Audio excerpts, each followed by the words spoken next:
काही लोकांची म्हणजे गडचिरोलीवरून त्यातल्या एक जणाची बदली ही वाल्मिक अण्णा कराड यांनी करून आणलेली आहे। गडचिरोलीतून बदली करून आणलेलं तर त्याची स्वामीनिष्ठा त्यांनी दाखवू नये।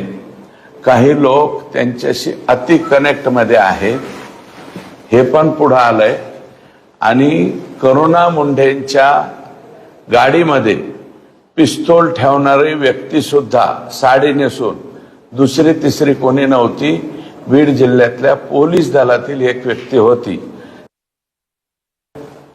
2 कोटी रुपये हे 2 महिन्यापूर्वीच 50 लाख रुपये दिले गेलेत ना।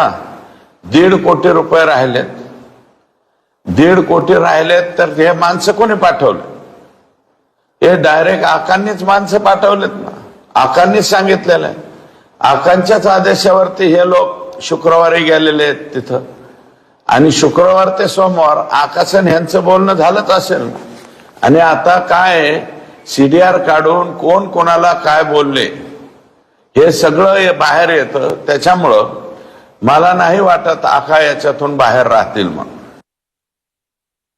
मी परळीच्या राखेचे जे भयान वास्तव आहे त्या बाबतीत सुद्धा पत्र देणार आहे आणि माझी विनंती आहे की पर्यावरण डिपार्टमेंट सुद्धा आमच्या जिल्ह्याकडे आहे।